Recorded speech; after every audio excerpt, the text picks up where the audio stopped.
आज का मॉड्यूल है परचेज का। परचेज के बारे में थोड़ा सा डिस्कस कर लेते हैं। सॉफ्टवेयर आपने कल अभी तक सीख लिया, सेटअप कैसे करना है, उसका फर्म का क्रिएशन कैसे करना है, उसकी जो जरूरी इंफॉर्मेशन है वो हमने डाल दी है। ठीक है। और इसके बाद हमने सीरीज भी सेट कर दिया है और यूजर मॉड्यूल में हमने यूजर भी बना लिया है, राइट। और इसके बाद हमने फॉर्मेट के अंदर फॉर्मेट भी इंपोर्ट कर लिया है। ठीक है। ये तो बात हो गई प्रॉपर सेटिंग की। इसके बाद अगर हम आगे बात करें तो सॉफ्टवेयर जो है वर्किंग यहाँ से स्टार्ट होगी आपकी। मास्टर का मॉड्यूल है, ये भी साथ में कवर अप हो जाएगा जैसे हम एंट्री पे जाएंगे। पूरा ये मास्टर टैक्सेशन सब ऑर्डर का पूरा मॉड्यूल हो गया और इन्वेंट्री मॉड्यूल। ठीक है। तो अभी हम स्टार्ट जो करेंगे आज वो इन्वेंट्री मॉड्यूल में परचेज से स्टार्ट करते हैं। ठीक है। सॉफ्टवेयर जैसा आप सभी लोग जानते हैं कि इन्वेंट्री और अकाउंटिंग बेस्ड है। इस सॉफ्टवेयर में वो बिजनेसमैन यूज करेंगे जिनको इस सॉफ्टवेयर के थ्रू इन्वेंट्री अपना स्टॉक मेंटेन करना है और आपका accounts books of accounts maintain करनी है अप टू बैलेंस शीट के लिए या अदर फाइनेंशियल रिपोर्ट्स वगैरह जनरेट करने के लिए। इसके अलावा इस सॉफ्टवेयर में आप जो है जीएसटी या टैक्सेशन पार्ट है जीएसटी का, वो रिपोर्ट्स भी आपकी इसी से जनरेट होंगी। और कुछ MIS रिपोर्ट जैसे आप प्रीवियस अपना सेल वगैरह फिगर्स को कैलकुलेट करते हैं, मंथली फिगर्स देखते हैं, कंपैरिजन करते हैं, या इसके अलावा जो अदर डिटेल्स हैं आपको क्लाइंट्स को SMS या ईमेल ये सब चीज़ें यूज करनी है। और ये सॉफ्टवेयर जो है आपको ऑर्डर मैनेजमेंट में भी आपकी हेल्प करेगा, तो ऑर्डर का मॉड्यूल भी इसके अंदर दिया हुआ है। तो इन्वेंट्री और अकाउंटिंग मॉड्यूल्स है।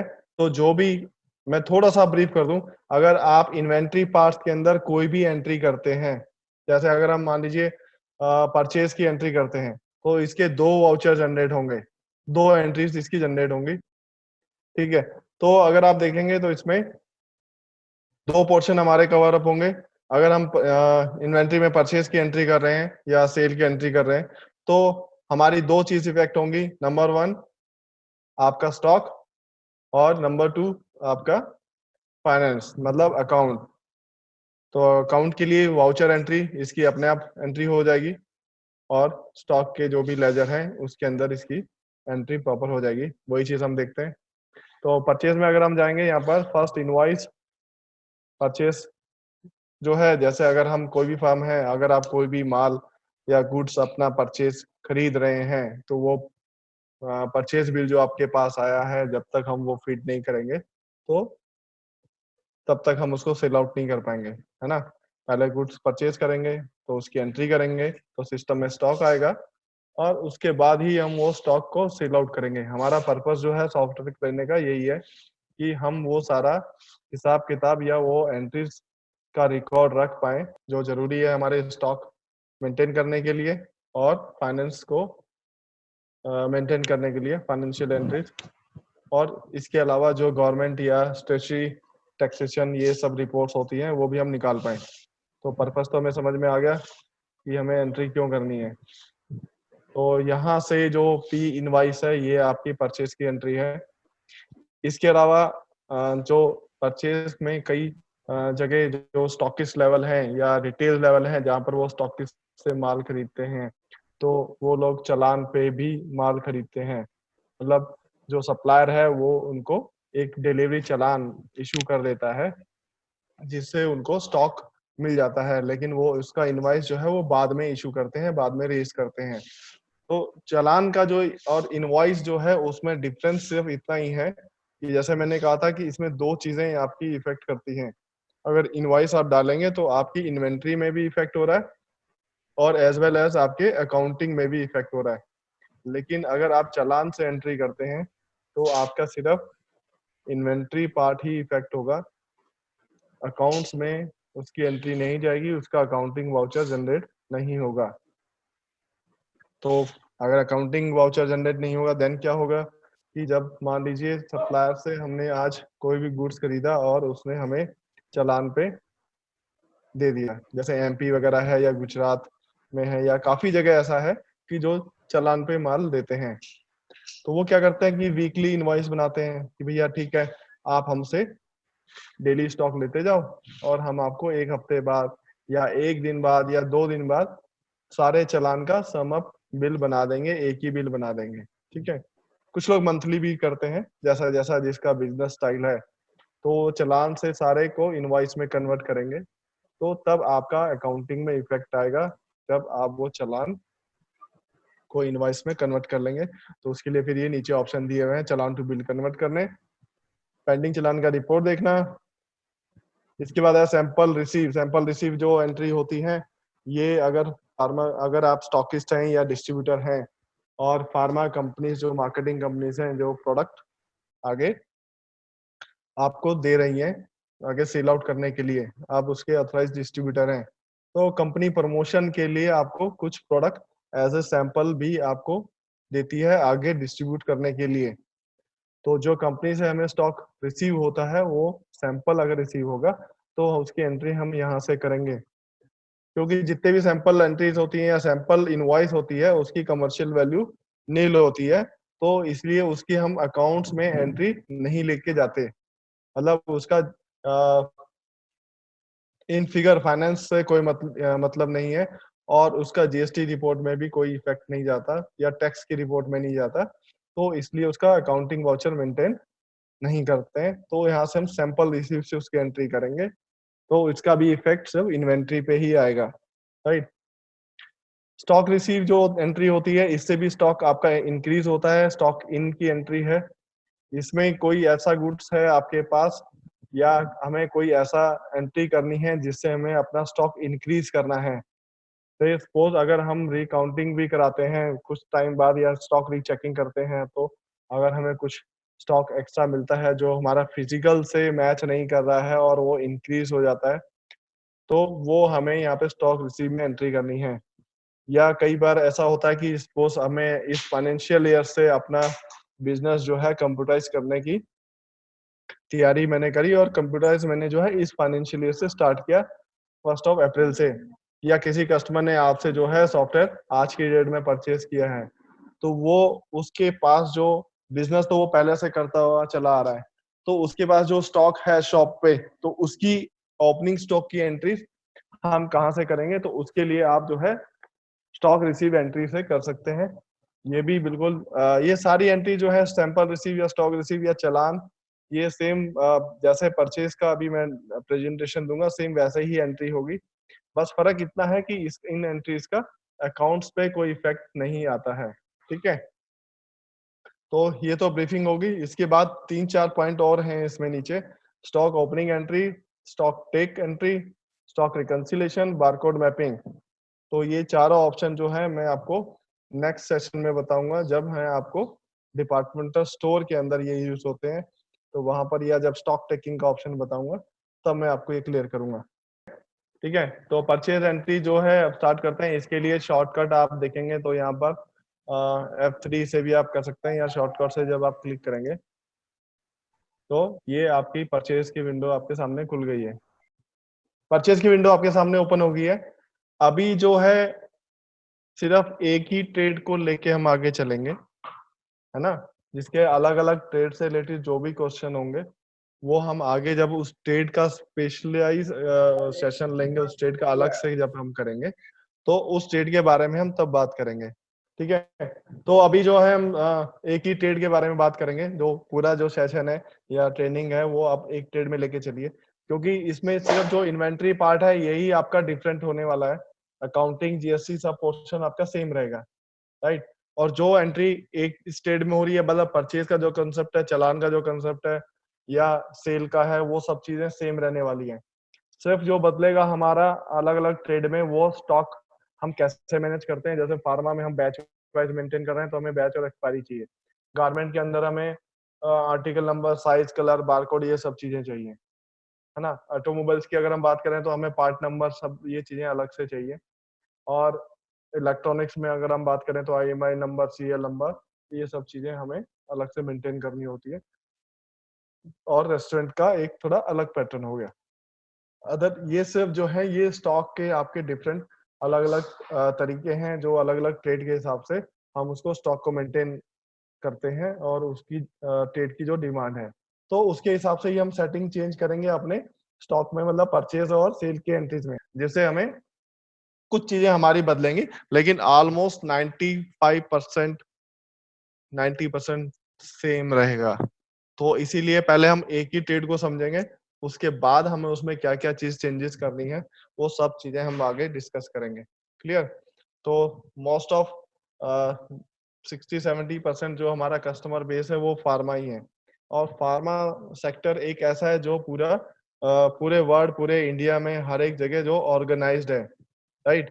मतलब कोई ऐसा सेक्टर नहीं है जो इतना ऑर्गेनाइज़्ड हो, जितना कि फार्मा सेक्टर है। चाहे वो मैन्युफैक्चरिंग है तो उनकी अपनी एसोसिएशन है, ऑल इंडिया एसोसिएशन अलग से है, डिस्ट्रीब्यूटर हैं, रिटेलर्स हैं, तो ये सारी चीज़ें हैं, और यही एक ऐसा ट्रेड है जिसके जो शुरू से काफ़ी टाइम से, जब से कंप्यूटराइज़ेशन आया है, तब से ये कंप्यूटराइज़ रहा है। तो इसके अंदर आपका जो डिमांड है सॉफ्टवेयर की वो हमेशा ज़्यादा रहती है। तो इसीलिए अगर आप एसेंशियल सर्विसेज़ भी है, तो इसीलिए देखिए आज की डेट में और सेक्टर बंद हो गए, लेकिन ये सेक्टर आपका अभी भी चल रहा है।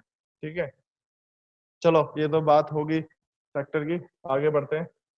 सीरीज़ मैंने सिलेक्शन किया, फर्म आपकी सिंगल फर्म है तो वही आएगी, मल्टी फर्म का कंसेप्ट हम बाद में देखेंगे। ये आपका जो फर्स्ट है सीरियल नंबर, ये आपका एंट्री नंबर है। ये सिस्टम जनरेटेड नंबर होता है जो ऑटोमेटिक आपका इंक्रीज होता रहता है। आपकी जो डेट आ रही है 18 अप्रैल, ये आपकी वाउचर की डेट आ गई है कि किस डेट के अंदर हम एंट्री कर रहे हैं।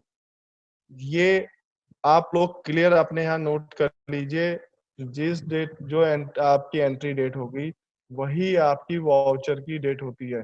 मतलब आपने आपके यहाँ अकाउंट्स में जो पोस्टिंग होगी वो 18 अप्रैल के दिन ही होगी, जो डेट आप यहाँ मेंशन कर रहे हैं, या जो डेट आप यहाँ पे एंटर करेंगे। अगर आपको, और दूसरी चीज़ और है कि आपकी जीएसटी की रिपोर्ट भी इसी डेट से बनेगी। एंटर करने पे आपके सामने जो है अकाउंट की हेल्प अपने आप खुल जाती है। तो अगर आप यहाँ पे दे रहे हैं कि अकाउंट का नाम दिखा रहा है, आपको बैलेंस दिखा रहा है और एड्रेस, और इसका अकाउंट ग्रुप दिखा रहा है, राइट?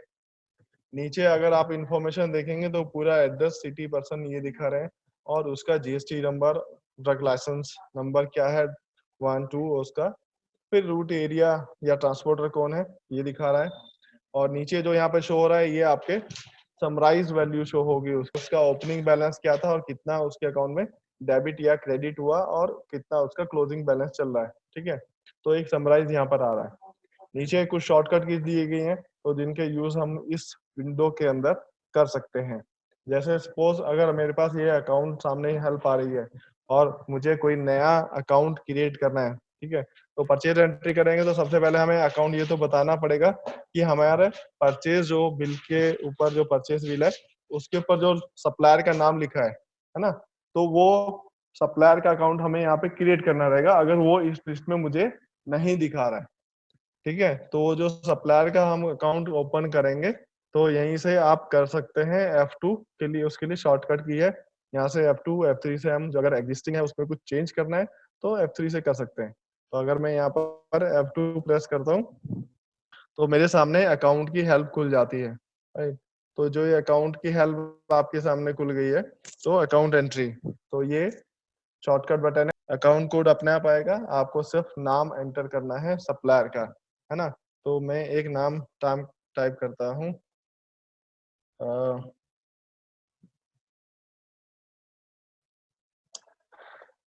कोई भी एक नाम मैंने टाइप किया सप्लायर का, और जैसे ही मैंने एंटर किया तो उसके बाद जो है वो स्टेशन की आपकी हेल्प आ रही है। तो यहाँ पर आप ये डिफाइन करेंगे कि ये आपका जो सप्लायर है वो किस एरिया या किस सिटी या स्टेशन से आपका बिलोंग करता है, तो उसका आप सिलेक्शन दे देंगे। और वो अगर नाम यहाँ पर शो नहीं हो रहा है तो वापस से नीचे अगर आप हेल्प देखेंगे तो F2 से वापस क्रिएट कर सकते हैं और F3 से नाम को चेंज भी कर सकते हैं। ठीक है, तो जितने भी हमारी मास्टर की हेल्प आती है, चाहे अकाउंट मास्टर की हेल्प आएगी या स्टेशन की हेल्प है, आगे अकाउंट ग्रुप की आएगी या और भी इस तरह की जो हेल्प आती है जब हम एंटर करते हैं, तो एक और विंडो आपके सामने ओपन होती है जहां से आप उसको चूज करते हैं कि कौन सा ऑप्शन मुझे यहाँ पर रखना है। ठीक है, तो जब आप सिलेक्शन आप देख रहे हैं तो इस टाइप की जो विंडो ओपन होंगी, तो सभी जगह नया क्रिएट करने के लिए F2 बटन होगा और एडिट करने के लिए जो है वो आपका F3 बटन होगा। क्लियर? तो यहाँ पर आपने जो है स्टेशन आपने सिलेक्ट कर लिया। इसके बाद आ जाता है अकाउंट ग्रुप। अकाउंट ग्रुप जो है प्री डिफाइंड है, करीब 45-49 अकाउंट ग्रुप जो है वो प्री डिफाइन है। जब आप सॉफ्टवेयर इंस्टॉल करते हैं तो ये जो ग्रुप हैं वो आपके प्री डिफाइंड रहते हैं, पहले से ही इंस्टॉल हो जाते हैं, पहले से ही लोड हो जाते हैं। अब हमें क्या करना होता है कि इस अकाउंट ग्रुप से हमें ये चूज करना होता है कि जो मैं सप्लायर का अकाउंट खोल रहा हूँ वो मेरे किस ग्रुप के अंदर जाएगा। क्योंकि जो थोड़ा सा अलग मैं बता रहा हूँ आपको कि अगर हम अकाउंटिंग की बात करें तो अ, ये ग्रुप जो है प्री डिफाइंड है पहले से। डबल एंट्री सिस्टम जो है पूरे इंडिया में हमारे या मोस्ट ऑफ कंट्रीज में पूरे वर्ल्ड में यही सिस्टम चलता है अकाउंटिंग का, डबल एंट्री सिस्टम। ठीक है, तो उसी सिस्टम के हिसाब से उनकी चीजें फिक्स हैं कि कौन से ग्रुप को सिलेक्ट करने पे क्या चीज हमारी बनेगी। तो फाइनल रिपोर्ट जब अगर हम बनाते हैं तो हमारे पास जो है बैलेंस शीट है, ट्रेडिंग है और प्रॉफिट एंड लॉस है। ठीक है, तो ये तीनों चीजें जो डिसाइड होती हैं वो इसी ग्रुप से होती हैं, ग्रुप के सिलेक्शन से।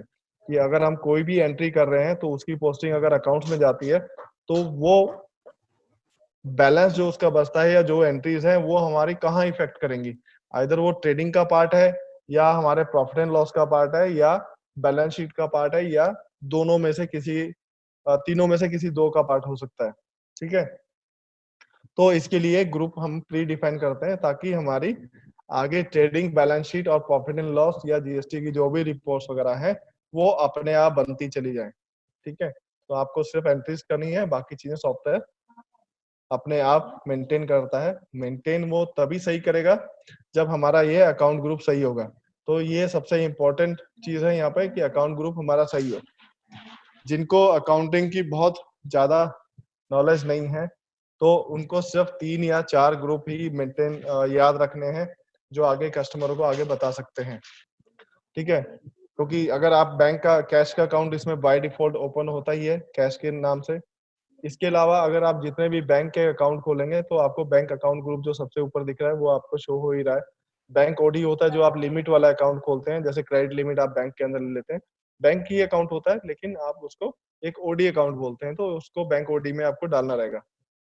इसके अलावा टैक्सेशन के लेजर हमारे बने हुए हैं तो वो हमें बनाना ही नहीं है, सेल परचेज के हमें बनाने नहीं है।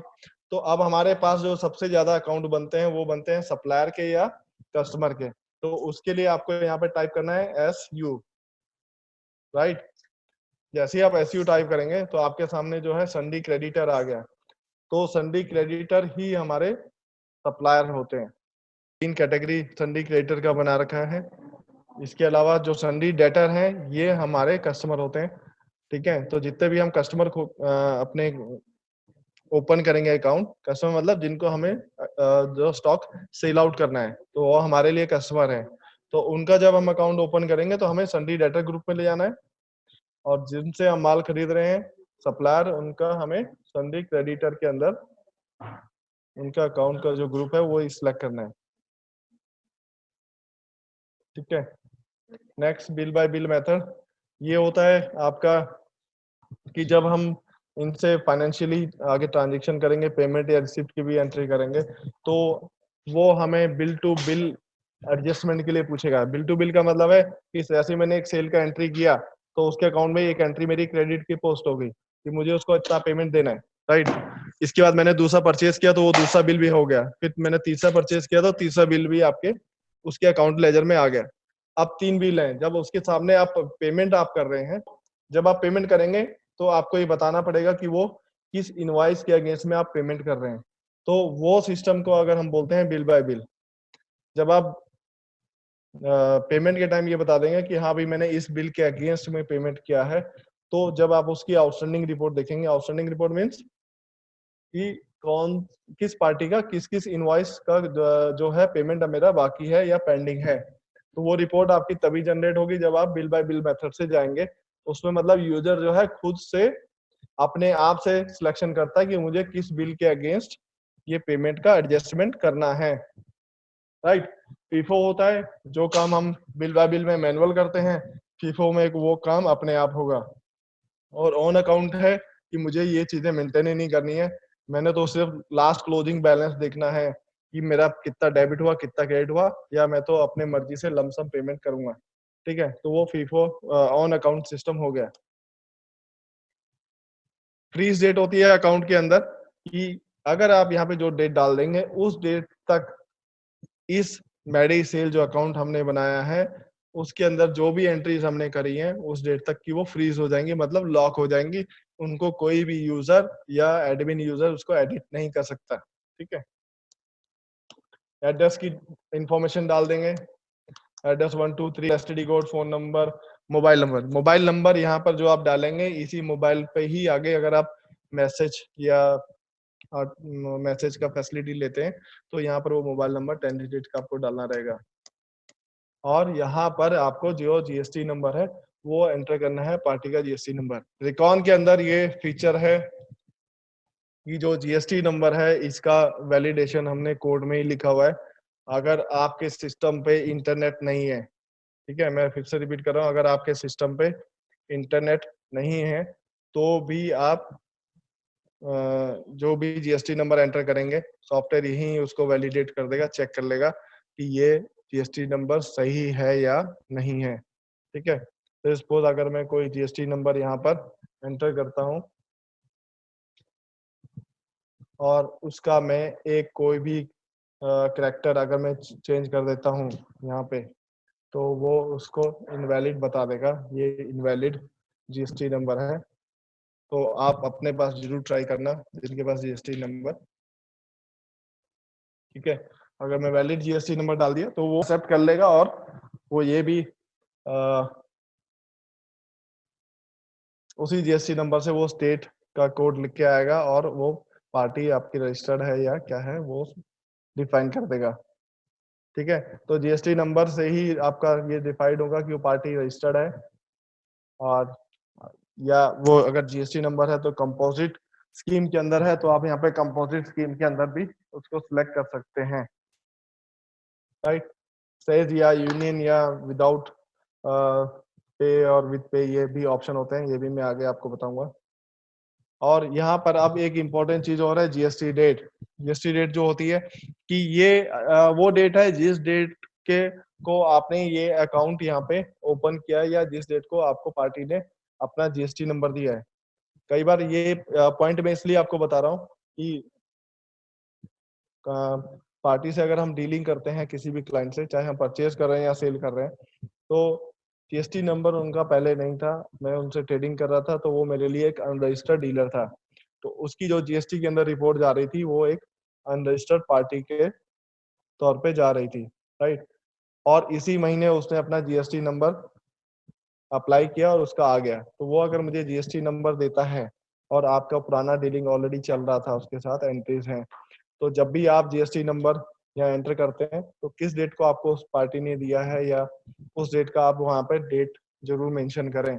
ये इसलिए जरूरी है कि आज के बाद जो भी एंट्रीज होंगी वो एक एज ए रजिस्टर्ड पार्टी के तौर पे होंगी और पुराने जितनी भी एंट्रीज थी वो एक अनरजिस्टर्ड पार्टी के तौर पे थी। ठीक है, तो ये एक इम्पोर्टेंट चीज है जो काफी लोगों को इस चीज के बारे में नहीं पता रहता है। तो ये इन्फॉर्मेशन मैंने डाल दी है, इसके अलावा DL number, drug licence number अगर ये डालना रहेगा तो ये चीजें आप इसके अंदर डाल सकते हैं। तो यहाँ से अगर हम इसको सेव कर देते हैं तो ये मेरा अकाउंट जो सेव हो गया।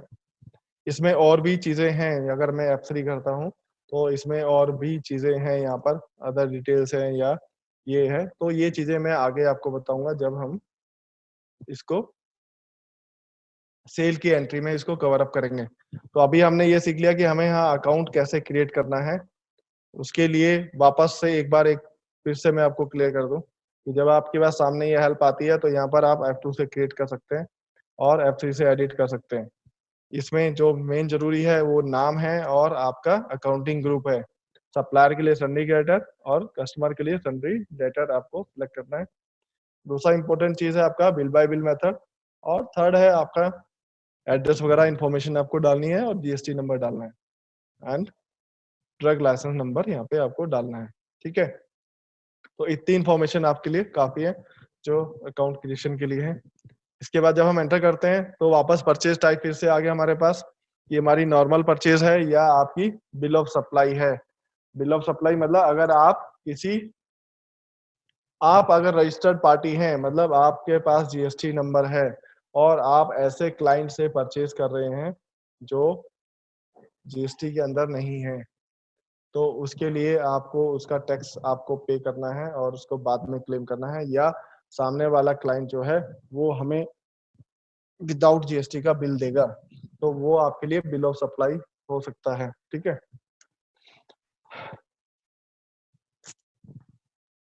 बिल नंबर यहाँ पे जो सप्लायर के इनवॉइस पे बिल नंबर मेंशन है वो हमें डालना है। सप्लायर की जो इनवॉइस डेट है वो जो हम डेट पे एंट्री कर रहे हैं सेम हो सकती है, उससे पहले भी हो सकती है कि उससे हमें 17 को बिल बना के दिया था और हम जो है वो 18 को उसकी एंट्री कर रहे हैं। ओके, तो हम आगे बढ़ते हैं। इनवॉइस नंबर हमने बता दिया, डेट बता दिया, पे टाइप कैश या क्रेडिट। ऑलमोस्ट सप्लायर से जो बिल आएगा हम क्रेडिट ही एंटर करते हैं, पर हम कुछ कैश बाइंग भी करते हैं तो उसकी एंट्री जो है डायरेक्ट मेडी सेल जो हमने अकाउंट क्रिएट किया है उसके अकाउंट में पोस्ट ना होके वो कैश के अकाउंट में सीधा डायरेक्ट चली जाएगी। ठीक है, और जो टैक्स है यहाँ पे क्या लगा है उसमें हमने यहाँ पे अगर आप देखेंगे तो ये हमने एसजीएसटी उसने ऑटो सिलेक्ट कर लिया है, राइट। तो ये उसने उसके जीएसटी नंबर से सिलेक्ट किया है कि अगर वो पार्टी सेम स्टेट की है तो वो उसको एसजीएसटी सिलेक्ट कर रहा है, और अगर आपकी फर्म और जो आपका सप्लायर है वो डिफरेंट स्टेट का है तो यहाँ पर वो आईजीएसटी सिलेक्ट करेगा। ये पहले जो दो टैक्स कोड हैं, ठीक है, अगर हम इसको सिलेक्ट करते हैं एसजीएसटी और आईजीएसटी, तो इसका मतलब ये है कि आपका जो टैक्स है आगे इनवॉइस जो आप चढ़ाने वाले हैं वो टैक्स उसके प्रोडक्ट से उठेगा। मतलब जो टैक्स का परसेंटेज है यहाँ पे आप अगर आप देखेंगे थोड़ा सा इसको अगर आप देखेंगे तो यहाँ पे ये इतने टाइप्स के हमारे टैक्स हैं जो जीएसटी के अंदर दिए गए हैं कि आपको वही आईजीएसटी 2.50 है ना, 12 13.5 ये, और इसी तरह एसजीएसटी के टैक्स डिफाइन है आपके 0 से लेकर यहाँ नीचे एग्जम्प्टेड तक। तो अगर हमें ऊपर हेडर में कोई भी टैक्स सेलेक्ट कर लेता हूँ, मान लीजिए एसजीएसटी 12%, तो जितने भी मैं परचेज आगे प्रोडक्ट सिलेक्ट करूंगा उसमें सॉफ्टवेयर जो है वो प्रोडक्ट से टैक्स को पिक नहीं करेगा, टैक्स कोड वहां से नहीं लेगा, तो वो पूरे इनवॉइस पे 12% टैक्स ही लगाएगा। क्लियर।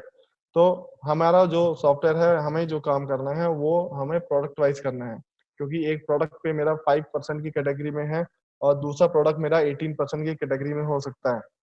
तो मेरे पास जो परचेज है तो हम मल्टीपल टैक्स का एक ही इनवॉइस के अंदर एंट्री करेंगे। तो इसके लिए प्रोडक्ट वाइज टैक्स के लिए आपको ये पहले दो ही सिलेक्ट करने हैं, ठीक है, इन दोनों में से चूज करना है। तो इसमें आगे बात हो गई। इसके बाद मेरा कर्सर जो रुका है एक्सपेंस पे, ठीक है, इस पे मैं वापस आऊंगा जब मैं प्रोडक्ट की एंट्री कर दूंगा इसके बाद।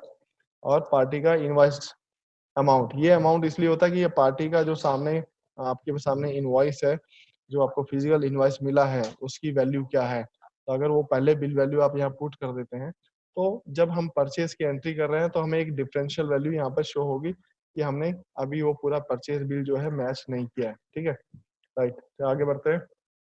अब हमें इसके अंदर जो है प्रोडक्ट की डिटेल डालनी है। तो जैसे ही मैंने यहाँ पे एंटर किया तो आपके सामने जो प्रोडक्ट मास्टर है, प्रोडक्ट लिस्ट है, वो खुल जाती है। क्योंकि जैसे हमने पहले बताया कि अगर हम इन्वेंट्री मेंटेन कर रहे हैं तो हमें उस इन्वेंट्री का एक नाम देना है, उसको ग्रुपिंग देनी है, वो सारी चीजें रहती हैं। तो उस प्रोडक्ट का जो हम नाम देंगे या उसको जो हम क्रिएट करेंगे तो उसको हम क्या बोलते हैं, आइटम मास्टर, ठीक है, या प्रोडक्ट मास्टर। तो अगर हम प्रोडक्ट पहले क्रिएट करेंगे तो किसी भी सॉफ्टवेयर में एंट्री करने के लिए पहले हम उसका मास्टर क्रिएट करते हैं और देन फिर हम उसकी एंट्री करते हैं। जैसे हमने परचेज एंट्री करने गए तो हमें सप्लायर खोलना था, तो पहले हमने सप्लायर का अकाउंट क्रिएट किया, तो वो हमारे लिए एक अकाउंट मास्टर हो गया। इसी तरह अगर हम प्रोडक्ट सिलेक्शन हमने किया करना है तो हम यहाँ से प्रोडक्ट पहले सिलेक्ट करेंगे, जैसे आपके सामने आ रहा है वो अल्फाबेटिकली आप टाइप करके अपना सिलेक्शन कर सकते हैं। ठीक है, तो फार्मा है तो परचेज में आपके सामने बैच नंबर आएगा, तो बैच नंबर आप यहाँ पे पुराने बैच जो है आपको हेल्प में यहाँ पे ऊपर भी शो हो रहा है, और उसका कितना स्टॉक है, वही बैच लास्ट बैच वो आपको पिक करके दे रहा है। ये लास्ट बैच आपको पिक करके सॉफ्टवेयर अपने आप दे रहा है। अगर वो ऑप्शन आपको नहीं चाहिए, ब्लैंक चाहिए, तो इसके लिए भी सेटअप में ऑप्शन है कि लास्ट बैच नंबर वो पिक अपने आप से करे या ना करे। ठीक, तो आपके सामने जो बैच नंबर आया है वो आप इसमें से मैनुअल भी टाइप कर सकते हैं। जैसे ही आप बैच नंबर टाइप करेंगे तो आपको एक्सपायरी डेट यहाँ पे डालना है, तो ये आपको इस फॉर्मेट में डालना है एक्सपायरी डेट, और यहाँ पर आपकी परचेज पे क्या क्वांटिटी आई है वो आपको मेंशन करनी है।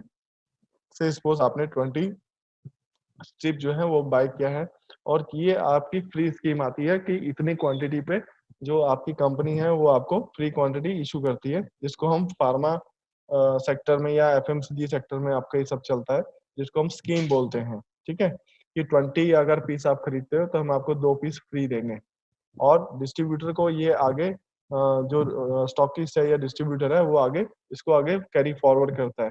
मतलब स्कीम जैसे कंपनी ने डिस्ट्रीब्यूटर को दी, 10 पे 1 दिया, 20 पे 2 दिया, तो वो आगे स्टॉकिस्ट को भी इसी स्कीम को आगे फॉरवर्ड करेगा, और स्टॉकिस्ट है वो आगे रिटेलर को फॉरवर्ड करेगा।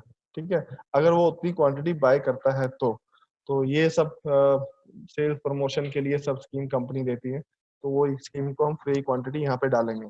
तो इससे क्या होगा कि जो आपकी वैल्यू है 125, यहाँ पे अमाउंट जो आ रहा है ये देखिए, तो वो आपका जो है 20 से जो क्वांटिटी है कमर्शियल जो है वैल्यू वो इससे मल्टीप्लाई होके आ रही है, फ्री से उसका कोई मतलब नहीं है। तो जो फ्री, लेकिन मेरे पास जो स्टॉक है वो तो 22 का हो जाएगा, है ना, तो स्टॉक जो है मेरा 22 से इंक्रीज होगा, लेकिन जो मेरी कमर्शियल वैल्यू कैलकुलेट होगी वो मेरी 20 से होगी। ठीक है, तो ये 20 से मल्टीप्लाई होगा। तो रेट जो है मेरा परचे रेट है।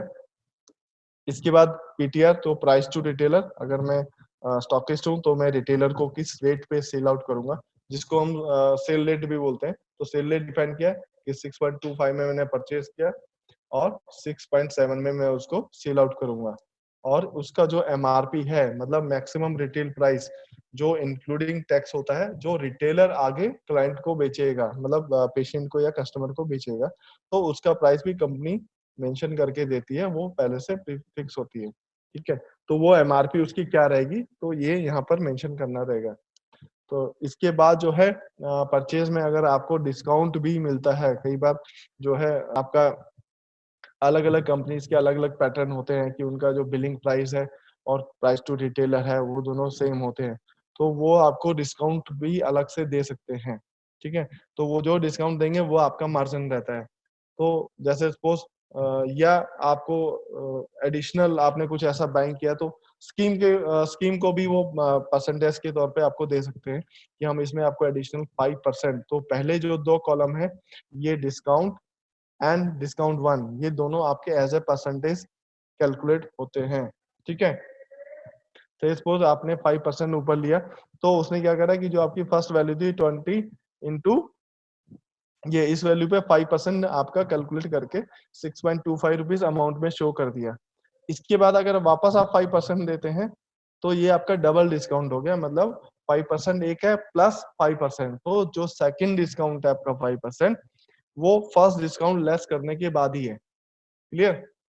अगर आप कहीं भी शोरूम पे अगर आप देखते हैं कि भाई डिस्काउंट ऑफर लगा हुआ है, जैसे सीजनल सेल आती है ना, कि भाई 50+20 डिस्काउंट, तो 50+20 जो है वो आपका 70 नहीं हुआ, ये सभी लोग जानते हैं। ठीक है, तो वो क्या करते हैं कि पहले 50% लेस करेंगे और उसके बाद 20% लेस करेंगे, तो आपका जो डिस्काउंट है 20% वो रेस्ट 50% पे मिला, तो इसका मतलब है टोटल डिस्काउंट जो है वो आपका 60% हुआ। तो इसीलिए यहाँ पर ये भी है डबल डिस्काउंट इसको बोलते हैं, कि पहले आपका 5% लेस होगा, वो वैल्यू जो 6 रुपीज आई है वो लेस करने के बाद रेस्ट वैल्यू पे ही आपका एडिशनल 5% डिस्काउंट लगा। ठीक है, इसके बाद कुछ स्कीम आपकी इस तरह से भी आ सकती हैं कि जो आपकी पर यूनिट रहती है, कि अगर वो डिस्काउंट जो है वो परसेंटेज में ना देके आपको पर क्वांटिटी रहती है कि भैया इस प्रोडक्ट पे आपका 2 रुपीज पर क्वांटिटी है, तो अगर आप देखेंगे तो 2 रुपीज जैसे मैंने डाला तो वो आपकी क्वांटिटी जो है वो 20 है, ठीक है। तो 20 से 2 रुपीज मल्टीप्लाई हुआ तो आपका 40 रुपीज डिस्काउंट आ गया। तो सबसे पहले 40 रुपीज डिस्काउंट लेस हुआ, उसके बाद आपका 5% डिस्काउंट ये अमाउंट में, फिर उसके बाद दूसरा ये डिस्काउंट अमाउंट में। और अगर प्रोडक्ट पे सीधा लमसम में डिस्काउंट है कि भैया इस प्रोडक्ट पे जो है आपका 10 रुपीज डिस्काउंट है, ना क्वांटिटी से मतलब है ना आपका परसेंटेज से मतलब है, तो वो भी आप यहाँ पे डाल सकते हैं। तो चारों डिस्काउंट आपके कैलकुलेट हो सकते हैं, ठीक है। अदरवाइज आपके पास कोई अगर एक भी डिस्काउंट सिंगल है तो वो भी आप ले सकते हैं कि सिर्फ भैया इस प्रोडक्ट पे तो 2 रुपीज ऐसे ही आता है डिस्काउंट, ठीक। इसके बाद मैंने एक विंडो और ओपन करी है, इसको हम बैच डिटेल विंडो बोलते हैं, जो सिस्टम पैरामीटर में ही टिक करने पे आती है। और ये जब लास्ट में टी अमाउंट जो मतलब आपका लास्ट अमाउंट है 9520, उसके बाद एंटर करने के बाद ये विंडो खुलती है फिर से। तो इसमें हम ये चेक करते हैं कि हाँ ठीक है, मेरा एमआरपी वैल्यू सही है और मेरा रेट सही आया है। और इसमें एक चीज और खुलती है आपकी बी रेट, मतलब ये अगर अगर आप फार्मा सेक्टर की बात करें तो उसमें डिफरेंट डिफरेंट सेगमेंट्स होते हैं कि अगर आपके पास एथिकल क्लाइंट्स भी हैं जो एथिकल कंपनी मार्केटिंग कंपनीज के लिए काम प्रोडक्ट सेल करते हैं, कुछ के जेनरिक प्रोडक्ट आते हैं, आपने सुना होगा। इसके बारे में हम डिटेल में बात करेंगे कि जेनरिक क्या है और एथिकल क्या है, या पीसीडी कंपनीज क्या हैं, वो कैसे वर्क करती है, तो वो भी आप लोगों को समझाएंगे हम, ठीक है। तो यहाँ पे आपको ये बेसिकली ये पता चलता है कि आपकी परचेज पे क्या डील आई है। तो जैसे हमने 20+2 डाला था तो आपकी जो उसने बॉटम लोवेस्ट जो निकाला है, तो आपका उसने कहा कि परचेज पे जो आपकी डील आई है वो 10+1 आई है, राइट। और ये डील अगर मुझे सेल पे इतना ही देना है तो वो ही हम 10+1 कर देंगे। तो सेल पे भी जब हम इस प्रोडक्ट को सेल आउट करने जाएंगे इस बैच को पर्टिकुलर, तो वो 10+1 की स्कीम ले लेगा अगर आपने यहाँ पे डाल दिया है। तो यहाँ पर जो स्कीम हम डालते हैं उसको हम बोलते हैं ये स्कीम हमने बैच के अंदर इंसर्ट कर दी है। तो स्कीम जो आपकी फार्मा सेक्टर में है वो बैच वाइज चलेगी, क्योंकि यही प्रोडक्ट एबीडी प्लस है। हो सकता है कि आज हमने ये बैच परचेज किया, इसके अंदर ये स्कीम आई है, लेकिन ये जरूरी नहीं है कि कल मैं अगर इसका फिर से मैं स्टॉक खरीदता हूँ और वो सेम प्रोडक्ट में खरीदता हूँ, हो सकता है उसका बैच नंबर बदल गया, चेंज हो गया और उसके अंदर कंपनी ने स्कीम चेंज कर दी या हटा दी, है ना, वो सब पॉसिबल है। तो स्टॉकिस्ट आगे वही स्कीम कैरी फॉरवर्ड करेगा जो उसको मिली है। तो इसका ट्रैक वो कैसे रख पाएगा, जब उसको बैच के अंदर वो चीजें सेव होंगी। तो इसको हम बोलते हैं बैच वाइज स्कीम। अगर स्कीम आपको यहाँ पे नहीं देनी है तो आप इसको 0 कर सकते हैं, तब आप उसको अपने मैनुअल अपना वहाँ पे कैलकुलेट करके देंगे, ठीक है। तो दोनों केस में आपका मार्जिन कितना बचेगा, एक्सक्लूसिव और कॉस्ट इंक्लूसिव। मतलब कॉस्ट जो हमेशा हम कैलकुलेट करेंगे सप्लायर के केस में, तो वो आपकी विदाउट टैक्स रहेगी। 6.25 में हमने खरीदा, अब आपको 10% स्कीम भी मिली, मतलब 10 पे 1 फ्री भी मिला, तो वो आपका लेस हो गया। फिर आपका 2 रुपीज जो है वो मार्जिन डिस्काउंट था वो भी कम हो गया। तो सारा कैलकुलेट करने के बाद आपकी जो कॉस्टिंग आई वो आई 3 रुपीज 86 पैसा, राइट। अगर हम टैक्स जोड़ देंगे तो आपकी कॉस्टिंग होगी 4.33, ठीक है। और इसके बाद जो दो मार्जिन और आपके शो हो रहे हैं कि अगर एमआरपी हमारी जो है ये 29, उससे हमारी जो है आपका नेट परचेज रेट जो हमारी कॉस्ट इंक्लूसिव है, अगर इससे हम मार्जिन कैलकुलेट करेंगे तो मुझे रिटेलर्स को जो है 85% का मार्जिन रहेगा। और सेल रेट से अगर आप इंक्लूसिव आपका इस एक्सक्लूसिव से अगर आप जो आपका पीटीआर है इसका अगर आप रेशियो निकालेंगे तो आपका 42% का मार्जिन रहेगा, ठीक है। तो ये चीज यहाँ पे ये शो करता है। इस तरह से हम ये एंट्रियां आगे प्रोडक्ट की करते जाएंगे। जैसे ही इस एंट्री को मैं सेव करता हूँ, ये आपके दोनों चीजें इफेक्ट में आ गई हैं। अगर मुझे इस एंट्री को एडिट करना है तो फिर से मैंने सीरियल नंबर पे एंटर किया तो मेरा सेव बटन ओपन हो गया। दैट मीन्स अब मैं जो है इस फॉर्म पे एडिट मोड में हूँ, मैं इस इनवॉइस को चेंज कर सकता हूँ, ठीक। अब यहाँ पे एबीडी प्लस लिया था हमने, इंटास का हमने दूसरा प्रोडक्ट लिया तो इसका बैच नंबर डाला। अच्छा, इसमें देखिए एक चीज और है कि जैसे ही मैंने फर्स्ट टाइम ये एंटर किया तो इसका प्राइस आ गया, है ना। तो यहाँ पे इसने एक विंडो और ओपन कर रहा है, purchase rate does not existed. तो हमने इस पे क्या करना है कि यहाँ पर आपको वन टाइम जो है एमआरपी परचेज रेट और सेल रेट डालना है। ये ऑप्शन इसलिए नया क्रिएट हुआ है, रेट कैलकुलेटर। ये आपका जो है ऑटोमेटिक रेट कैलकुलेट करेगा नेक्स्ट टाइम अगर आपका परचेज रेट या एमआरपी कोई भी चेंज होती है तो वो उसी रेशो में आपका चेंज करेगा। क्योंकि ये ऑप्शन आपको वहां जरूरत पड़ेगी जहां पर आपका एथिकल कंपनी का जो स्टॉकिस्ट या डिस्ट्रीब्यूशन का काम करते हैं। एथिकल मतलब कंपनी ब्रांडेड कंपनीज हैं जो पूरा अपना प्राइस और ये सब चीजें पे कंट्रोल करके चलती है और उनके मार्जिन जो है स्टॉकिस्ट के वो फिक्स होते हैं। तो अगर मार्जिन फिक्स है, रिटेलर के मार्जिन फिक्स है, तो मेरा अगर परचेज रेट बढ़ता है तो नेचुरली है उसका एमआरपी भी बढ़ेगा और या एमआरपी वो इंक्रीज करते हैं तो आपका प्राइस टू रिटेलर और प्राइस टू स्टॉकिस्ट मतलब मेरा परचेज रेट दोनों बढ़ेंगे। ठीक है, तो यहाँ पर मान लीजिए इसका एमआरपी इसमें मेंशन नहीं है, मैं अपनी तरफ से डाल देता हूँ। सपोज ये 11 रुपीज का है तो पीटीएस इसका 4.8 मुझे शो हो रहा है पुराना और पीटीआर जो है वो 5.5 है। ठीक, तो इस केस में सीधा सीधा ये इसे एंटर कर लिया। डिस्काउंट वगैरह हमें कुछ नहीं आता है क्योंकि हमारा मार्जिन ही पीटीआर और पीटीएस का डिफरेंस होता है। जो है स्कीम्स आपकी आ सकती हैं, अगर आपको नहीं कुछ एंटर करना है तो एस्केप करके आप ये एंटर करेंगे तो आप नेक्स्ट विंडो पे आ जाएंगे। इससे पहले वाले प्रोडक्ट में मैंने आपको ये सारी चीजें इसलिए बताई थी डिस्काउंट कि आपके पास इतने सारे ऑप्शंस हैं तो आप ये एंट्री कर सकते हैं। मान लीजिए यहाँ पर आप प्रोडक्ट की एंट्री कर रहे हैं और कोई प्रोडक्ट ऐसा है जो आपके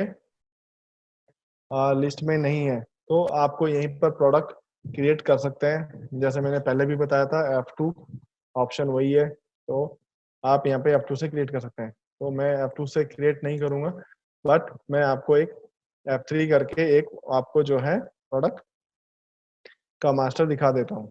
ठीक है, तो मैंने F3 किया, प्रोडक्ट कोड आ गया। इसके बाद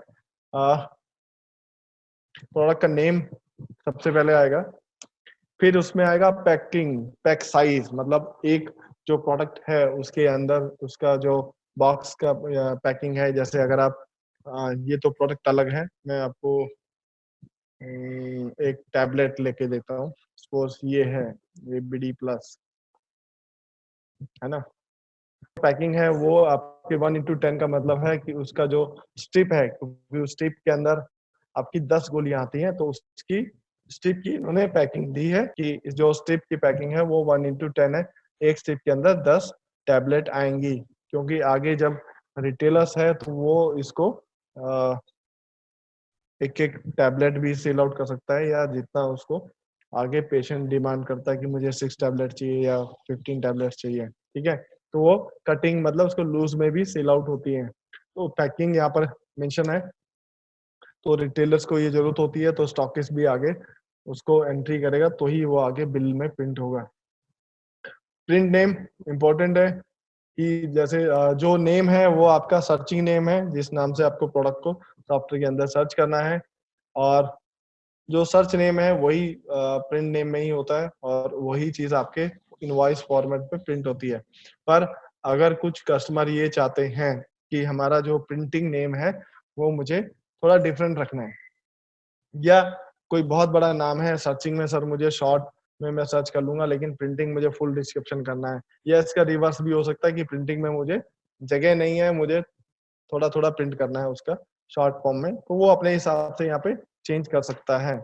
इसको जैसे यहाँ पे मैंने यहाँ पे इसको पूरा नाम दिया टैबलेट और यहाँ पे मुझे सिर्फ टैब ही प्रिंट करना है, तो वो प्रिंट नेम आपका अलग हो सकता है। और जब आप इनवॉइस प्रिंटिंग या फॉर्मेट जब आप डिजाइन करेंगे तो वहां पर आप प्रिंट नेम की कमांड लगाएंगे आइटम नेम की जगह। ठीक है, इसके बाद इसमें सबसे जरूरी है ब्रांड। प्रोडक्ट है तो वो किस ब्रांड का है, किस कंपनी का है, तो वो हमें यहाँ पर उसका सिलेक्शन देना है। तो ब्रांड के अंदर भी आप ब्रांड जो है वो उसका भी एक मास्टर रहेगा प्री डिफाइन। इस तरह से आप उसके अंदर सिलेक्ट करेंगे कि ये प्रोडक्ट जो है वो इस ब्रांड का है, और जिस भी ब्रांड का है तो आप नया क्रिएट करना है तो आप यहाँ से F2 से उसको क्रिएट कर सकते हैं। ठीक है, ब्रांड का भी मैं आपको एक बार हेल्प दिखा दें। इसमें भी काफी सारे फील्ड्स आ गए हैं तो फटाफट बता देता हूँ। फर्स्ट आपका नेम आ गया, शॉर्ट नेम डाल सकते हैं। डम डेज मतलब स्टॉक कितने दिनों बाद डंप, मतलब जो माल आ गया है लेकिन बिकता नहीं है, बहुत दिनों से नहीं बिका है, तो कितने दिन बाद में उसकी सेल नहीं हुई है तो उसको मैं डंप स्टॉक मानूं कि मैंने खरीदा है और वो स्टॉक जो है 30 डेज या 60 डेज या 90 डेज तक मेरा सिंगल भी यूनिट सेल आउट नहीं हुआ है ना।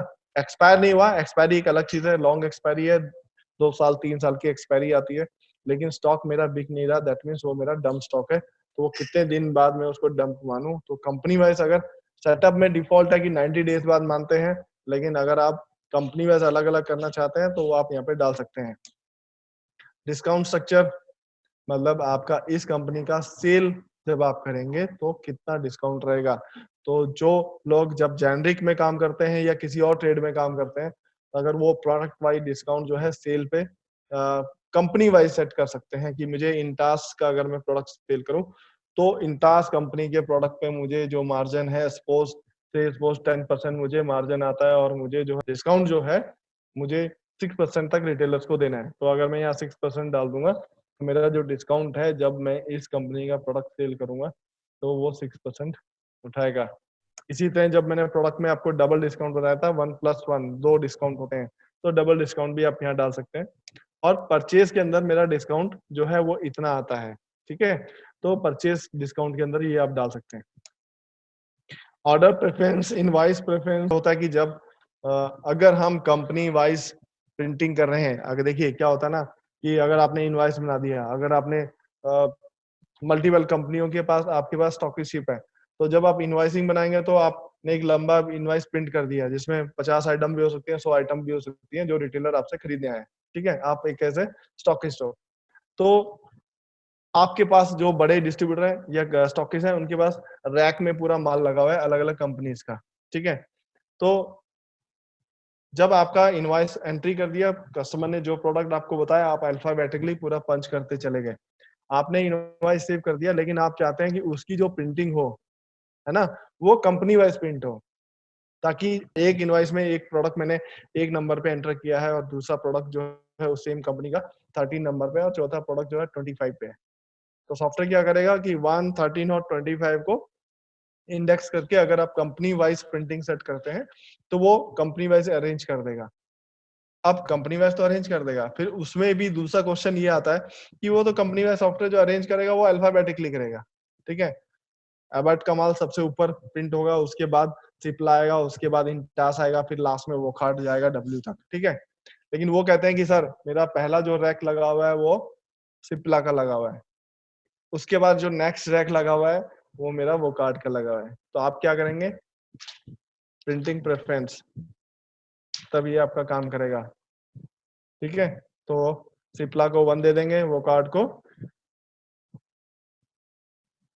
सिप्ला को 1 देंगे और वो कार्ड को 2 दे देंगे, इंटास को 3। तो जो यहाँ पे प्रेफरेंस होगा वही इनवॉइस प्रेफरेंस रहेगा। यही चीज काम आपकी करेगी ऑर्डर प्रेफरेंस के अंदर। टेक्स्ट स्ट्रक्चर भी कंपनी वाइज नहीं होगा क्योंकि अब तो टेक्स्ट स्ट्रक्चर जो है प्रोडक्ट वाइज है, अगर किसी कंपनी में फिक्स है।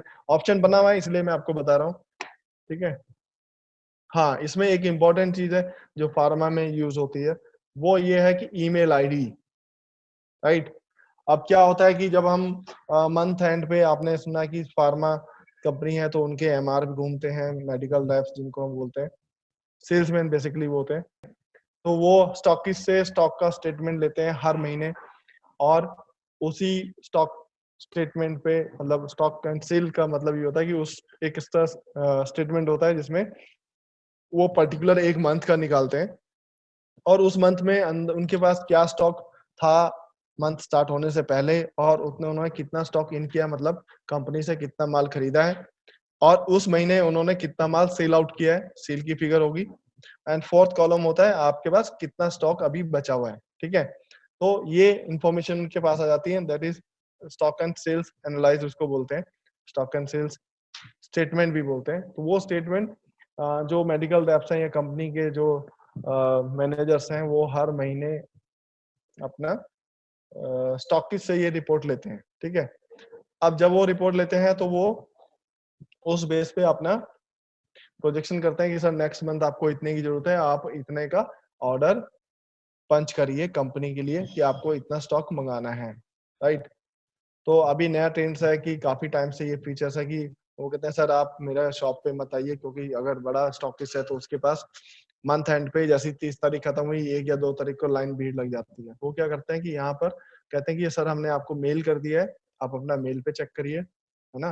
क्योंकि फॉर्मेट फिक्स है, सभी कंपनियों को एक जैसा ही देना है, तो कोई अलग नहीं है। तो उसके लिए आप जो उनका मेल आईडी है, वो यहाँ पर डाल देंगे।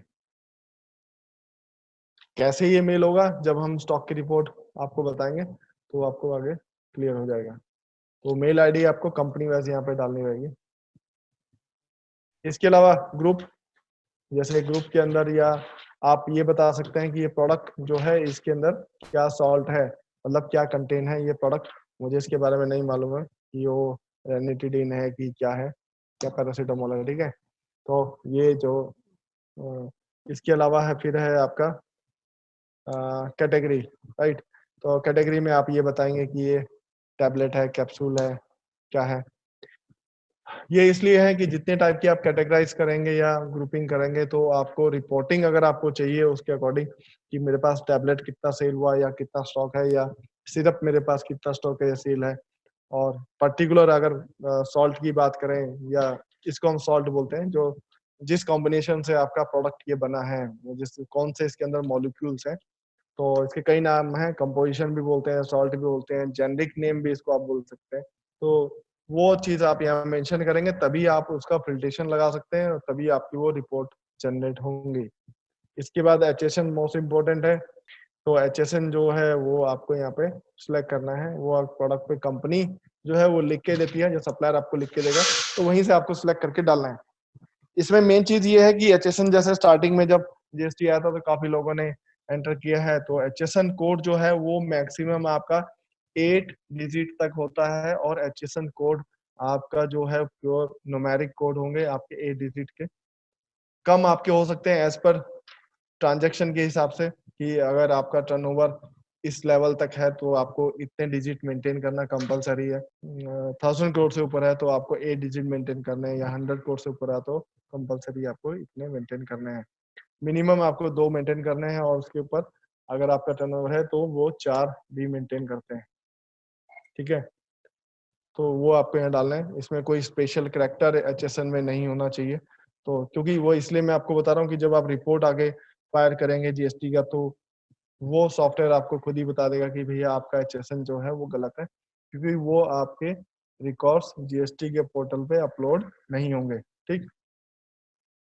इसके बाद आ जाती है डेसिमल। डेसिमल में मुझे यस रखना है, क्योंकि जब आप सेल आउट करते हैं, स्टॉकिस्ट जब सेल करता है आगे रिटेलर्स को, तो जैसे आपने पीछे मैंने स्कीम की बात किया था, है ना, कि 10 पे 1 स्कीम कंपनी की तरफ से या तो मुझे भी देना है।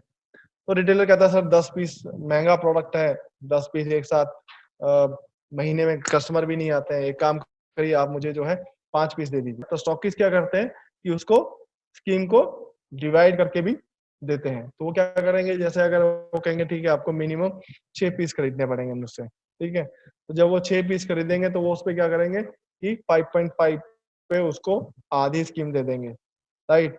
तो इसके लिए अगर आपका डेसिमल यस होगा तभी आप वो स्कीम आगे इम्प्लीमेंट कराओगे कि 5.5 प्लस 0.5, तो आपका टोटल क्वांटिटी 6 हो गया।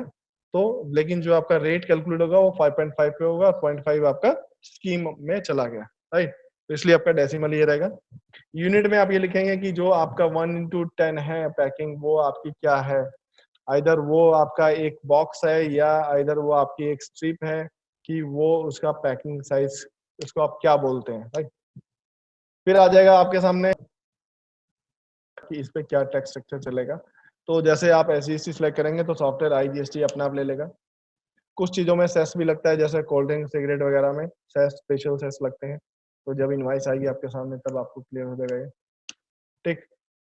मास्टर में रेट, एमआरपी ये सब डालने की जरूरत नहीं है, क्योंकि ये सब बैच वाइज मेंटेन होती है। हाँ, इसमें इसलिए आपको दिखा रहा है कि जो लास्ट आती है वो इसमें अपडेट हो जाती है, ठीक? इसके अलावा स्कीम भी आपकी बैच वाइज ही चलती है। अगर आपको मास्टर से स्कीम चलानी है, जेनिक के केस में या पीसीडी कंपनी के केस में ऐसा हो सकता है कि वो प्रोडक्ट पे एक बार डिफाइन कर देते हैं कि हमें यही स्कीम रखनी है, तो वो स्कीम हमेशा वही चलती है, या जब वो यहाँ से चेंज करेंगे तो वो उनके ऑल बैच के लिए चेंज हो जाएगी, है ना? सभी बैच उसके अंदर जितने होंगे सब पे स्कीम एक जैसी चलेगी। मास्टर से मतलब है कि अगर आप यहाँ पे मास्टर से रेट या स्कीम चलाएंगे, तो जो हमने प्रोडक्ट मास्टर में डिफाइन कर दिया वही चलेंगे, बैच वाइज वो रेट या डिस्काउंट या स्कीम पिक नहीं करेगा। तो लेकिन फार्मा में बाय डिफॉल्ट हमारी जो सेटिंग्स है वो बैच वाइज होती है। सॉफ्टवेयर में भी बैच वाइज सेट है। अगर आपको मास्टर वाइज चलाना है तो सेटअप में जाके आप चेंज करेंगे, तो स्कीम जो है आप या जो प्राइस है वो मास्टर से पिक करेगा, फिर वो बैच वाइज रेट नहीं चलेंगे, राइट। हाँ, यहाँ से स्कीम जो है जब ऑटो अपडेट पिक होती है, जैसे आपने बैच के अंदर डाल दिया 10+1, तो फिर स्कीम में आगे एक और चीज आती है कि आपको फुल स्कीम देनी है, हाफ स्कीम देनी है, या क्वार्टर देनी है, या ऑल स्कीम देनी है। ठीक है, बहुत इंपॉर्टेंट चीज है, छोटी है लेकिन आप लोगों को समझ लें। फुल स्कीम होता है कि जब आप कंपनी ने मुझे 10+1 की स्कीम दी है, इसका मतलब है कि जब आप पूरी क्वांटिटी खरीदोगे 10 पीस, तभी आपको एक पीस फ्री मिलेगा। अगर आप 9, 8 या 10 से नीचे कम खरीदते हो तो मैं स्कीम आपको नहीं दूंगा, राइट। अगर जिन प्रोडक्ट में आपको ये स्कीम इस तरह से सेट करनी है तो आप यहाँ पे फुल स्कीम कर देंगे। जैसे मैंने कहा कि कुछ स्टॉकिस्ट ये कहते हैं कि नहीं ठीक है सर, हर एक का बिजनेस करने का तरीका अलग है कि मैं हाफ पे भी स्कीम दूंगा, मतलब मैं अपने रिटेलर को नाराज नहीं करूंगा, मेरे उनके रिलेशन बहुत अच्छे हैं, है ना। तो मैं 2 बार बेच के फुल स्कीम कवर अप कर लूंगा, तो आप हाफ स्कीम करके देंगे। इसी तरह ही सेम क्वार्टर भी है और ऑल स्कीम भी है। ऑल स्कीम का मतलब है अगर आप सिंगल क्वांटिटी भी सेल करते हैं, क्योंकि कई बार क्या होता है कि बहुत महंगा प्रोडक्ट है, कोई इंजेक्शन 1000 रुपीज का है, तो कहेंगे भैया मैं तो 10 पीस 10,000 का इन्वेस्टमेंट नहीं कर सकता, मुझे स्कीम भी चाहिए लेकिन आपको एक एक पीस पे देनी पड़ेगी। ठीक है, तो ऑल स्कीम कर देंगे तो हर प्रोडक्ट सिंगल प्रोडक्ट पे भी वो स्कीम उठाएगा, और स्कीम जो वो उसी रेशियो में उठाएगा जो रेशियो में आपकी टोटल स्कीम है। अगर 10+1 है तो 1 पे वो उसी डेसिमल करके वो स्कीम आपकी उठाएगा। ठीक है, तो यहाँ से वो स्कीम आपकी इस तरह से चल सकती है। इसके अलावा इसके अंदर कुछ खास नहीं है। ठीक है, यहाँ पर आपका सेलेबल रहेगा, इसी में ही हम सर्विस के प्रोडक्ट भी क्रिएट करते हैं, वो हम आगे बताऊंगा मैं आपको। प्रोडक्ट में डिस्काउंट देना है या नहीं देना है, या नहीं देना है, अगर सिर्फ आइटम लेवल पे देना है या बिल लेवल पे देना है, तो आप यहाँ सेट कर सकते हैं। देखिए मैंने कंपनी में सेट किया था तो यहाँ पर प्रोडक्ट डिस्काउंट प्रोडक्ट में अपना आप उठ के आ गया। आप प्रोडक्ट वाइज भी अलग अलग डिफाइन कर सकते हैं। कंपनी में सेट करेंगे तो पूरे कंपनी में जितने प्रोडक्ट होंगे सब पे इतना ही डिस्काउंट लेगा, और अगर आप ये नहीं चाहते हैं प्रोडक्ट वाइज देना है तो आप प्रोडक्ट वाइज भी सेट कर सकते हैं। एंड इसके अलावा ABCD रेट, मल्टीपल रेट्स होते हैं कि अगर PCD कंपनी की बात करें या जर्नी की बात करें, तो वो अगर आप ये चाहते हैं कि भैया मेरा एक रेट तो ये हो गया है, ठीक है, रेट है जिसको मैं PTR बोल रहा हूँ कि इस रेट पे मैं सेल आउट करूंगा। पर जो मार्केटिंग कंपनीज हैं, जैसे अगर आप चंडीगढ़ बद्दी की बात करें तो वहाँ पर क्या होता है कि बहुत सारी कंपनी है जो अपना मैन्युफैक्चरिंग खुद कराती हैं। ठीक है, तो वो क्या करते हैं कि अलग अलग प्राइस पे अलग अलग कस्टमर को वो बेचती हैं, या उनके वो ये देखते हैं कि ठीक है यार मेरे पास दिल्ली का कस्टमर आ गया तो नज़दीक है, ट्रांसपोर्टेशन मुझे देना है तो मेरा रेट अलग है, और मुझे अगर बिहार में भेजना है या वेस्ट बंगाल भेजना है तो थोड़ा दूर पड़ेगा, तो मेरे प्राइस अलग हो गए, या जिस हिसाब से उनकी डीलिंग होती है। तो वो क्या करते हैं कि अलग अलग प्राइस मेंटेन कर लेते हैं। ठीक है, एक सपोज यहाँ पे 18.5 का उसका रेट है, उसने कहा कि अगर वहां जाएगा तो भैया मैं 20 में सेल आउट करूंगा, 21 में भी कर सकता हूँ और 22 में भी कर सकता हूँ। तो इस तरह से वो ABCDEFGH तक यहाँ पे अपने रेट बना सकता है, मतलब इतने टाइप की उसकी प्राइस लिस्ट होगी डिफरेंट डिफरेंट स्टेट के हिसाब से या क्लाइंट के हिसाब से। अब ये प्राइसिंग कैसे काम करेंगी तो वो, ठीक है, ये प्रोडक्ट मैंने सेव कर दिया। चलिए प्रोडक्ट डिस्क्रिप्शन हो गया। अब वो प्राइसिंग जो है जब मैं सेल करूंगा तब मैं आपको बताऊंगा कि वो प्राइस आप कैसे सेट करोगे। अब ये तो दोस्तों हो गया आपका कि भैया ठीक है प्रोडक्ट ये आ गया, इस पे सपोज में यहाँ पे टैक्स जो है चेंज करना है, तो मैंने यहाँ पर F1 किया, तो मैंने कहा कि नहीं कंपनी ने इस पे टैक्स चेंज कर दिया है और इस पे जो टैक्स है वो 5% आ गया। ठीक है, तो जैसे ही मैं यहाँ पर ये 5% टैक्स मैंने चेंज किया, तो सॉफ्टवेयर में मैंने एक इंडिकेशन लगा रखा है, इसकी वजह से ये मैसेज आपके सामने पॉपअप आ गया कि एंट्री टैक्स कोड और आइटम का टैक्स कोड, मतलब जो ये एंट्री का फॉर्म है इसमें आपने जो टैक्स कोड डाला है और जो प्रोडक्ट पे आपने टैक्स कोड सेव कर रखा था मास्टर में, वो आपके मैच नहीं कर रहे हैं। ठीक है, तो इसलिए आपने जो एंट्री में आज की डेट में डाला है तो अपडेट करना है, यस। तो इससे क्या होगा कि परचेज के टाइम पे ही मुझे पता चलेगा कि भैया परचेज बिल में क्या टैक्स लग के आया है। तो दैट मीन्स स्लैब उसका जीएसटी का चेंज हो गया। पहले 12 आता था तो मैंने मास्टर में 12 सेव कर रखा था। आज जो जीएसटी का स्लैब चेंज कर दिया गवर्नमेंट ने, तो मेरे पास 5% आ गया। ठीक है, तो मैंने यहाँ पे 5% एंटर किया तो सॉफ्टवेयर ने पॉपअप दिया, मैंने यस किया तो मेरा प्रोडक्ट मास्टर में भी 5% हो गया। आज के बाद ये प्रोडक्ट जो है वो 5% जीएसटी पे सेल आउट होगा। तो प्रोडक्ट वाइज आपका ये टोटल अमाउंट यहाँ अलग शो हो रहा है। ठीक है, नीचे टोटल क्वांटिटी आ गई, ये सब सम अप हो गए।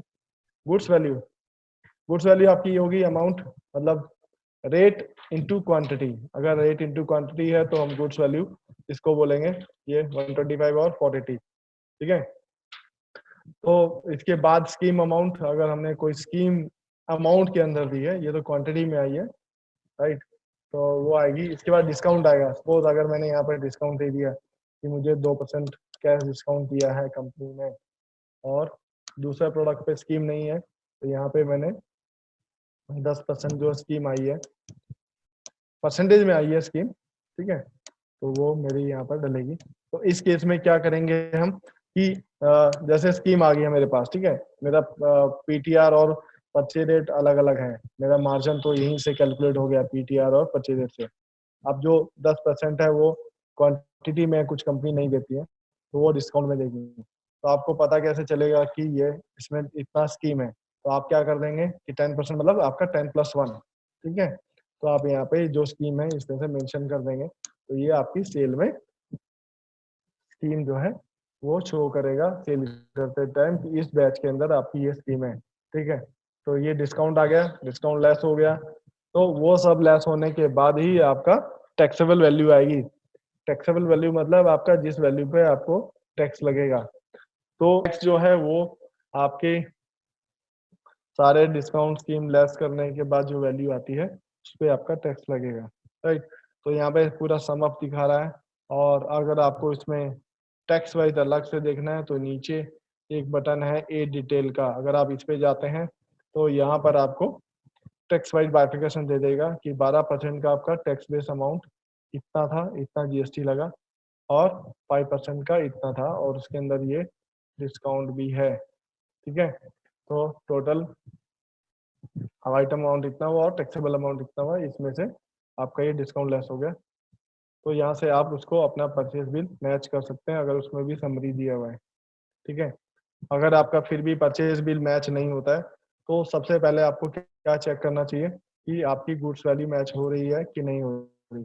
अगर ये वैल्यू मैच नहीं हो रही है तो आप अपनी गुड्स वैल्यू को मैच करेंगे 1 बाय 1, और ये चीज मैच नहीं हो रही है आपकी, तो आपको आपका रेट और क्वांटिटी ये चेक करना है। अगर ये दोनों सही है तो आपकी वैल्यू मैच होगी, तो गुड्स वैल्यू मैच होगी, तो हम फिर आगे देखेंगे कि हमारा डिस्काउंट टोटल कितना है। तो आप फिर डिस्काउंट कैलकुलेट करके देखिए, है ना, तो वो मैच आपको करना है। तो इसमें से जब लेस होके टैक्सेबल आ गया फिर भी आपका मैच नहीं हो रहा है इनवॉइस, तो फिर आपको ये देखना है कि उसमें टैक्स का अमाउंट कितना आ रहा है। ठीक है, तो वो टैक्स का अमाउंट भी आप 1 बाय 1 यहाँ से चेक करेंगे सही आ रहा है कि नहीं आ रहा है।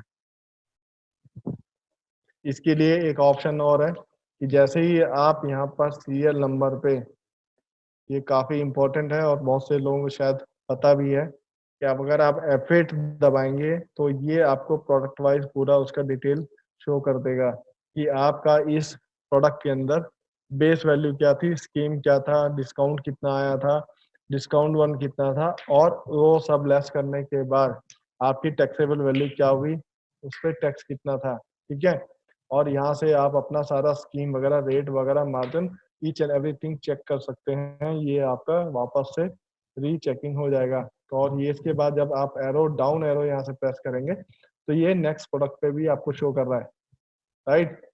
तो यहाँ से आप जो है अपना परचेज को चेक कर सकते हैं मैच करने के लिए, राइट। तो ये बहुत इम्पोर्टेंट चीज थी। तो इसके बाद मेरा इनवॉइस मैच हो जाएगा। अगर इसमें कोई भी ऐसी वैल्यू है जो टैक्स के बाद आपके इनवॉइस पे ऐड ऑन हुई है या कुछ लेस हुआ है, तो वो आपको ऐड लेस में डालना है। ठीक है, ये देखिए टैक्सेबल वैल्यू जहां पर है जो भी वैल्यू आपकी यहाँ पे दिख रही है, जैसे टैक्स वैल्यू ये है, इससे पहले जो भी है, ये जैसे ये डिस्काउंट है, ये पूरे बिल पे डिस्काउंट है, राइट। ये प्रोडक्ट वाइज डिस्काउंट था, ये पूरे इनवॉइस पे डिस्काउंट है। जैसे मैं 5% यहाँ डालता हूँ तो 5% ये एडिशनल पूरे बिल पे लेगा, ठीक है। वो आपका प्रोडक्ट डिस्काउंट हो गया प्रोडक्ट वाइज, ये पूरे इनवॉइस पे हो गए। ये प्रोडक्ट बिल वाइज डिस्काउंट जो है वो प्रोडक्ट डिस्काउंट लेस करने के बाद ही आपका लगेगा। तो इससे टैक्सेबल से पहले जितने भी वैल्यूज हैं वो सब आपकी बिफोर टैक्स होगी, टैक्स से पहले जो भी लेस होना है वो सब यहाँ होगा। इसके बाद जो भी वैल्यू लेस होगी या ऐड होगी वो जीएसटी के बाद की वैल्यू है, जो आप यहाँ पे ऐड लेस कर सकते हैं। वो आपका हो सकता है आपका जो है कंपनी ने डेबिट नोट भी दिया हो या क्रेडिट नोट या कोई भी और अदर थिंग्स प्लस या माइनस किए हो, तो यहाँ पे आपको साइन लगाना है अगर आपको माइनस करना है तो। और अगर आप यहाँ पे सीधा वैल्यू लिख देंगे तो वो वैल्यू आपकी प्लस हो जाएगी, ठीक है। तो इन सब का इफेक्ट जो है वो सीधा आपका इनवॉइस वैल्यू पे यहाँ पे आ गया, और इसको आप सेव कर देते हैं तो ये आपकी इनवॉइस इसमें से कंप्लीट हो गई है। अब इसका फर्स्ट जगह आपको इफेक्ट दिखा देता हूँ।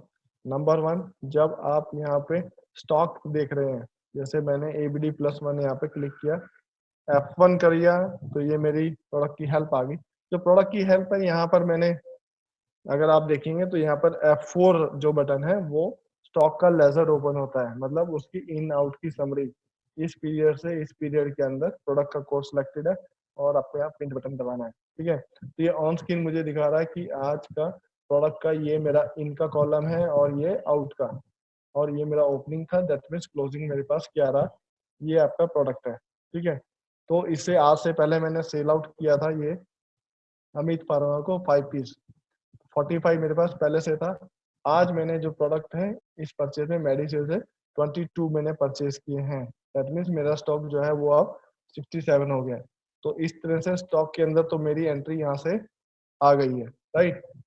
अब जो है मैं आपको मेडिसेल का अकाउंट दिखाता हूँ।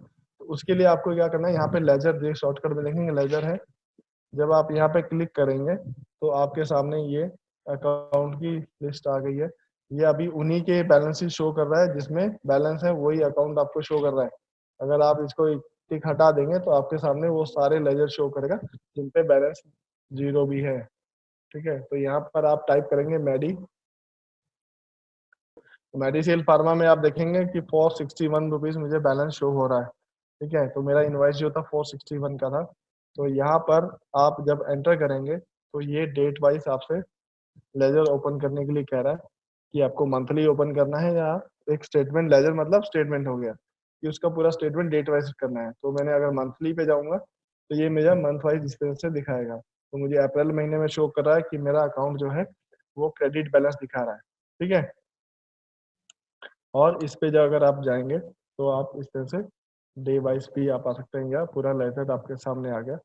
और ये मुझे एक एक एंट्री शो कर रहा है कि ये एंट्री जो है मैंने 18 अप्रैल को परचेज की करी है और इस इनवाइस के अगेंस्ट 461 की। तो यहाँ से आप एंटर करके जो है जो इनवाइस हमने एंट्री की थी वहां तक आप जा सकते हैं, ठीक है। तो एंटर एंटर करके आप एंट्री जो फर्स्ट लेवल है वहां तक आप पहुंच गए, और वहां से अगर आप वापस क्लोज करके जाते हैं तो स्टेप बाय स्टेप आप वापस बैक आते जाओगे, राइट। और तीसरा इसका जो है जितने भी आपकी रिपोर्ट्स हैं, अगर हम यहाँ पर बात करें रिपोर्ट के अंदर परचेज की, तो आपके परचेज के अंदर जितनी भी रिपोर्ट है उन सब जगह इसका इफेक्ट आ गया है। तो आप इन रिपोर्ट्स को एक एक करके जरूर चेक करें। आज की डेट में जैसे हमने कहा कि ये 18 to 18 मैंने अगर सिलेक्शन किया और मैं कुछ भी चीज़ यहाँ पे नहीं टिक करता हूँ, तो अगर सिंपल प्रिंट करेंगे तो मेरे सामने ये रिपोर्ट आ गई कि मैंने मेडिसेल से 461 का इतना अमाउंट का परचेज किया है।